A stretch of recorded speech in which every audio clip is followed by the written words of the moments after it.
President Donald Trump is preparing to meet his Ukrainian counterpart at the White House. This is Volodymyr Zelensky's third trip to Washington since Mr. Trump returned to office. Kyiv looking for weapons, including US-made Tomahawk missiles, which can strike deep into Russia. The US leader also expects to meet the Russian President Vladimir Putin in Budapest within 2 weeks. They last met in Alaska back in August, but failed then to make significant headway in talks to end that war in Ukraine. Presidents Trump and Putin have just had a lengthy phone call described by the US president as good and productive.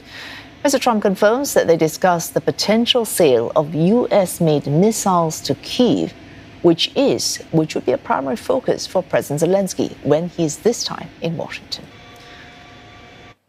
Well, Nick Harper covering the story for CNN Live from Washington, D.C. Nick, these Tomahawk missiles, which Ukraine hopes might tip the balance on the battlefield firmly in its favor.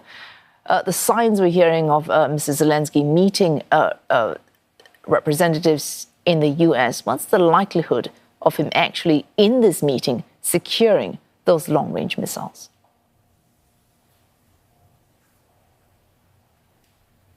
Well, so I think after that Trump-Putin phone call, it's suddenly becoming dramatically less likely that he will be walking away from Washington with those Tomahawks. I mean, that call has changed the calculation. It is an unwanted curveball for the Ukrainian leader because, look, Ukraine has been asking for a very long time for these long-range missiles. It is being attacked on a near daily basis by Russia, firing missiles at civilian populated areas of Ukraine.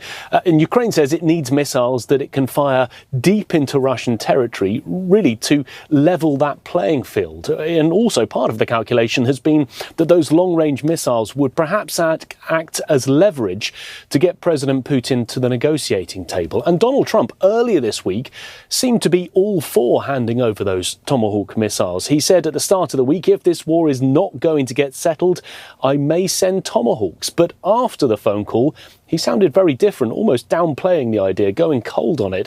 He said that he didn't want to deplete US stockpiles, but he also said, importantly, President Putin didn't like the idea. And that is the message that we're getting from the Kremlin as well, a rather emphatic message, really saying that Russia would view it as a hostile move. We're told that President Putin told President Trump on the call that the Tomahawks would not change the battlefield situation, but they would harm US-Russia ties and they would harm the peace process as well.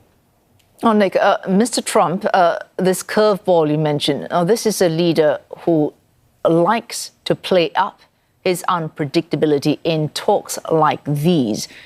But how would you stack his interests in terms of balancing what both sides need after the US and what the US would hope to achieve in any deal he might reach with Ukraine and Russia?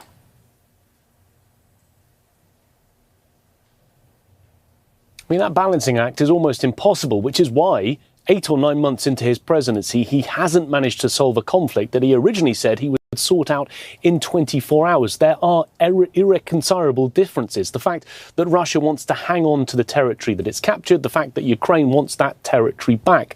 But also Donald Trump admitting on Thursday that really a three-way meeting between himself and the other two leaders is all but impossible because they don't like each other. So he's now talking about trying to have separate but equal meetings. I think part of Trump's strategy, he prides himself on it, are those face-to-face meetings, that personal touch. His hope seems to be that by having a second summit with the Russian leader, he'll be able to convince him. But of course, that August Alaska summit provided lots of hope, lots of momentum, but it really got nowhere. It certainly didn't achieve a ceasefire. So we've had since then that combination of both pressure and threats from the US president to try and get Putin to agree to peace. One thing that might help the US president, at least from an attention point of view, is he has now sorted out the Gaza peace plan. That had his focus, and now he's able to focus on the issue of Ukraine.